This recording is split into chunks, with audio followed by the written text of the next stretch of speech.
Hello guys, आज हम करेंगे last part of digestion and absorption का। तो चलिए स्टार्ट करते हैं। यहाँ पे हम देखते हैं पैनक्रियाटिक एंजाइम्स की फंक्शंस क्या है। पहला है ट्रिप्सिन, काइमोट्रिप्सिन, कार्बोक्सीपेप्टिडेस। इनका काम क्या होता है, ये कन्वर्ट करते हैं प्रोटीन्स, पेप्टोन्स एंड प्रोटीएसेस को ये कन्वर्ट करते हैं डाईपेप्टाइड्स में। दूसरा है स्टार्च कन्वर्ट होता है डाइसैकेराइड में इन प्रेजेंस ऑफ एमाइलेस। तीसरा है फैट्स, फैट्स कन्वर्ट होता है डाइग्लिसराइड्स में और मोनोग्लिसराइड्स में in presence of pancreatic enzyme that is lipase. Next है न्यूक्लिक एसिड्स, ये कन्वर्ट होते हैं न्यूक्लियोटाइड्स में इन प्रेजेंस ऑफ न्यूक्लियसेस। और फिर न्यूक्लियोटाइड्स कन्वर्ट होते हैं न्यूक्लियोसाइड्स में। न्यूक्लियोसाइड का मतलब है pentose sugar plus nitrogenous base इसमें होती है। अब है इंटेस्टाइनल एंजाइम्स की फंक्शंस, जैसे डाईपेप्टाइड्स कन्वर्ट होते हैं अमीनो एसिड्स में in presence of dipeptidase enzyme. और माल्टोस कन्वर्ट होता है ग्लूकोज प्लस ग्लूकोज में in presence of maltase enzyme. Lactose convert होता है glucose plus galactose in presence of lactase enzyme. Sucrose convert होता है glucose plus fructose in presence of sucrase enzyme. Nucleotides convert होते हैं nucleosides में in presence of nucleotidases. And sides convert होते हैं sugar plus base में in presence of न्यूक्लियोसाइडेसिस। Die and monoglycerides convert होते हैं फैटी एसिड एंड ग्लिसरॉल में in presence of लाइपेसेस। अब है next the breakdown of biomacromolecules occurs in duodenum and simple substances are absorbed in jejunum and ileum and unabsorbed substances are passed on to large intestine। मतलब जो break down होता है बायोमैक्रोमोलिक्यूल्स का, वो कहाँ पे होता है, duodenum part of small intestines में। और फिर ये सिंपल सबस्टेंसेस जो वहाँ पे बनते हैं वो फिर एब्जॉर्ब होते हैं किसमें, jejunum and ileum part of small intestine में। और फिर अनएब्जॉर्ब्ड सबस्टेंसेस जो होते हैं वो पास होते हैं लार्ज इंटेस्टाइन्स में।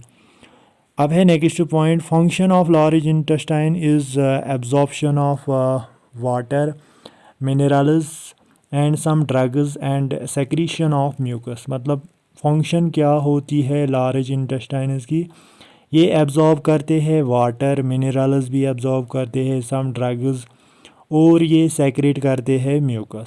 नेक्स्ट है इलियोसिकल वैल्यू, इसकी फंक्शन क्या होती है, ये back flow of undigested waste जो होता है उससे बचाता है ताकि वो फिर से स्मॉल इंटेस्टाइन में एंटर ना हो, उससे ये बचाता है। नेक्स्ट पॉइंट है डेफिकेशन, डेफिकेशन का मतलब है जो अनडाइजेस्टेड फूड होता है और वेस्ट प्रोडक्ट्स होते हैं वो बाहर निकलते हैं in the form of faeces. Next है the activities of gastrointestinal tract is under neural and hormonal control. मतलब जो एक्टिविटी होती है गैस्ट्रो इंटेस्टाइनल ट्रैक्ट की और एलिमेंट्री कैनाल की, वो किसके कंट्रोल में होता है, neural and hormonal control. Next है sight, smell and the presence of food in the oral cavity can stimulate the secretion of saliva. मतलब जब हम फूड देखते हैं और स्मेल लेते हैं और and presence of food in the oral cavity can stimulate, उससे क्या होता है, सेक्रीशन ऑफ सलाइवा होता है।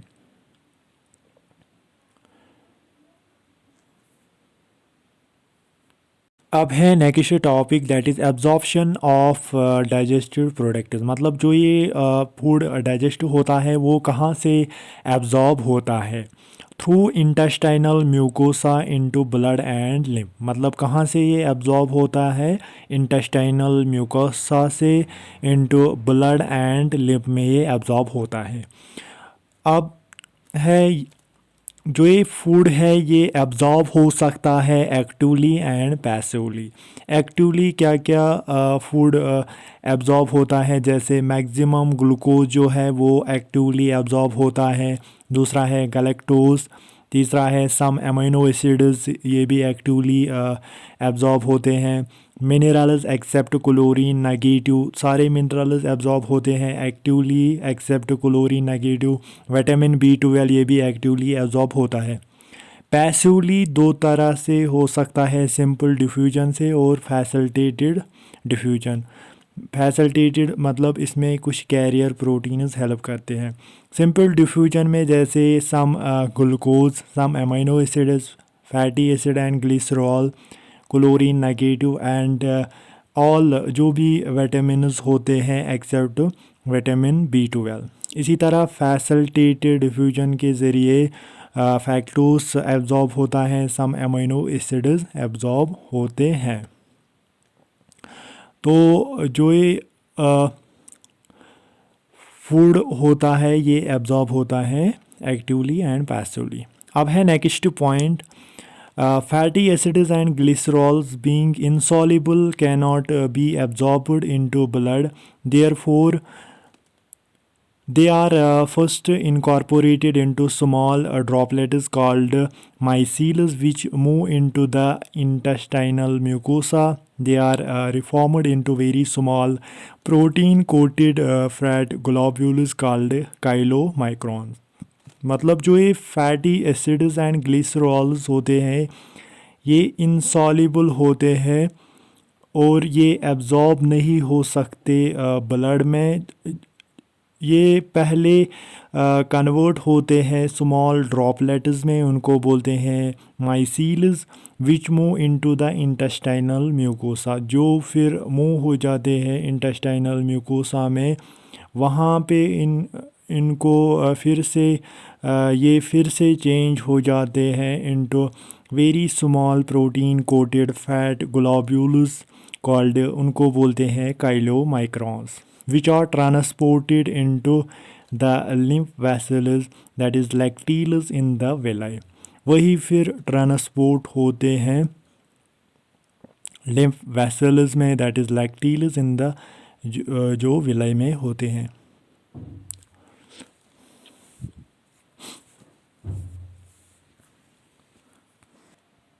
These lymph vessels ultimately release the absorbed substance into the blood stream। और जो ये lymph vessels ये ultimately ये release करते हैं ये absorbed substances blood stream में। अब है next point, absorption takes place in various parts of alimentary canal like mouth, stomach, small intestine, large intestine, but maximum absorption takes place in small intestines। मतलब जो ये absorption होता है ये various parts of alimentary canal में होता है, जैसे माउथ में होता है, स्टोमक में होता है, स्मॉल इंटेस्टाइन में होता है, लार्ज इंटेस्टाइन में होता है, बट मैक्सिमम एब्जॉर्प्शन जो होता है वो कहाँ पे होता है, स्मॉल इंटेस्टाइन्स में। अब यहाँ पे है कुछ चीज़ें जो माउथ में एब्जॉर्ब होते हैं, स्टोमक में एब्जॉर्ब होते हैं, small intestines and large intestines में।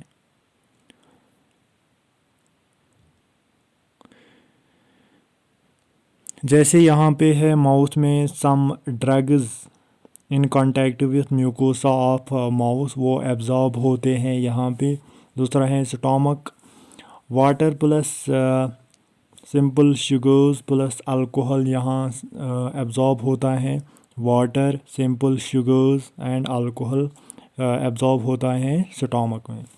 तीसरा है स्मॉल इंटेस्टाइन में। स्मॉल इंटेस्टाइन में क्या एब्जॉर्ब होता है, जैसे glucose, fructose, fatty acid plus glycerol and amino acids, ये एब्जॉर्ब होते हैं स्मॉल इंटेस्टाइन। मतलब मैक्सिमम एब्जॉर्प्शन जो होता है वो स्मॉल इंटेस्टाइन में होता है।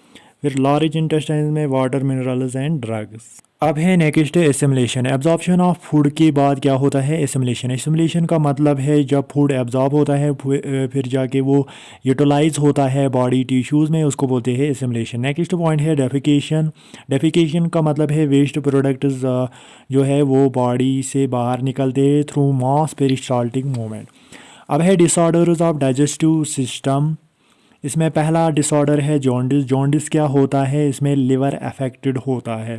Skin and eyes yellow due to deposition of bile pigments. इसमें जो स्किन एंड आइज वो येलो होते हैं due to deposition of bile pigments deposit हुए होते हैं। अब है वोमिटिंग। दूसरा है वोमिटिंग। वोमिटिंग क्या होता है? जब स्टोमक के कंटेंट वो बाहर निकलते हैं थ्रू माउथ से, उसको बोलते हैं वोमिटिंग। और इसको कौन कंट्रोल करता है? वोमिट सेंटर जो होता है मेडुला ऑफ ब्रेन। नेक्स्ट है डायरिया। ये क्या होता है? The abnormal frequency of bowel movement and increased liquidity of the faecal discharge, उसको बोलते हैं डायरिया। उसके बाद है कॉन्स्टिपेशन। कॉन्स्टिपेशन का मतलब है जब फीसिस कोलान में ही रहते हैं, उसको बोलते हैं कॉन्स्टिपेशन। नेक्स्ट है इंडाइजेशन। इंडाइजेशन का मतलब है जब फूड प्रॉपरली डाइजेस्ट नहीं होता है, उसको बोलते हैं इंडाइजेशन। और इसका कॉज क्या है? इनएडिक्यूट एंजाइम सेक्रीशन, मतलब enzyme secretion properly enzyme secretion नहीं होता है। एंजाइटी, फूड पॉइजनिंग कभी कभार हो जाती है। ओवर ईटिंग, स्पाइसी फूड, ये इसका काज है। तो इन सब चीज़ों से इंडाइजेशन हो जाती है, मतलब फूड प्रॉपरली डाइजेस्ट नहीं होता है। अब है नेक्स्ट प्रोटीन एनर्जी मालन्यूट्रिशन हमें पढ़ना है। इसमें मरसमस हमें पढ़ना है और वाशोरकर हमें इसमें पढ़ना है। Protein energy malnutrition. जो ये प्रोटीन एनर्जी मालन्यूट्रिशन ये कहाँ पे पहली बार देखा गया? बांग्लादेश एंड इथियोपिया में ये देखा गया। इसमें पहला है मारसमस। मारसमस क्या होता है? Due to deficiency of proteins and calories that is carbohydrate. मतलब ये उन बच्चों में होता है जिनको माँ का दूध भी नहीं मिलता है और फिर फूड भी नहीं मिलता है, मतलब कैलोरीज कार्बोहाइड्रेट्स भी नहीं मिलते हैं। दूसरा पॉइंट है found in childrens below 1 year age. मतलब ये उन चिल्ड्रंस में होता है जो बिलो 1 ईयर एज होती है जिनकी। अब है इसमें सिम्टम्स क्या होते हैं? थिनिंग ऑफ लिम्ब्स, मतलब उनकी लिम्ब्स जो होती है वो थिन होती है। आर्म्स एंड लेग्स वो थिन होती है। अंडर डेवलप्ड ब्रेन होता है उनमें। ड्राई एंड विंकल्ड स्किन होता है उनमें। तो मारसमस क्या होता है? ये होता है due to deficiency of proteins and calories. मतलब ये उन बच्चों में होता है जिनको मिल्क नहीं मिलता है, मदर्स मिल्क, और कैलोरीज भी नहीं मिलती है, तो ये है मारसमस। दूसरा है वाशोरकर। वाशोरकर क्या है? Due to deficiency of proteins unaccompanied of calories. इसका मतलब क्या है? वाशोरकर क्या होता है? Due to deficiency of protein, मतलब इसमें डेफिशिएंसी होती है प्रोटीन्स की, मतलब इनको भी मिल्क नहीं मिलता है, बट इनको रिप्लेस किया जाता है मिल्क विथ हाई कैलोरीज से, मतलब फूड मिलता है इनको, कार्बोहाइड्रेट मिलता है इनको। दूसरा पॉइंट है फाउंड इन चिल्ड्रंस बिलो एबो 1 ईयर एज। मतलब ये उन चिल्ड्रंस में होता है जो एबो 1 ईयर एज जिनकी होती है। नेक्स्ट पॉइंट है replacement of mother's milk by high calorie low protein diet. मतलब इनमें रिप्लेस किया जाता है mother's milk by high calorie low protein diet से, इनमें रिप्लेस किया गया है मदर्स मिल्क। अब है सिम्टम्स क्या है इसमें? वाशोरकर में सिम्टम्स क्या है? इसमें भी जो लिम्ब्स होते हैं वो थिन होते हैं।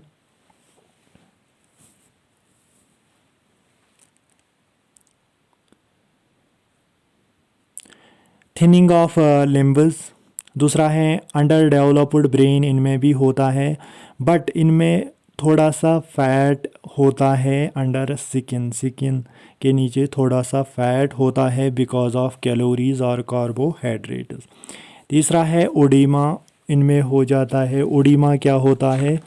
एक्यूमुलेशन ऑफ फ्लूइड, मतलब फ्लूइड एक्यूमुलेट हो जाता है कुछ बॉडी पार्ट्स में, उसको बोलते हैं ओडिमा। नेक्स्ट पॉइंट है स्वेलिंग ऑफ बॉडी पार्ट्स, और इनमें थोड़ा सा स्वेलिंग होती है बॉडी पार्ट्स में। जैसे आपने देखा होगा कुछ बच्चे, उनको पेट थोड़ा बाहर निकला हुआ, तो वही होता है मरस्मस एंड वशोरकर, उन्हीं बच्चों में होता है।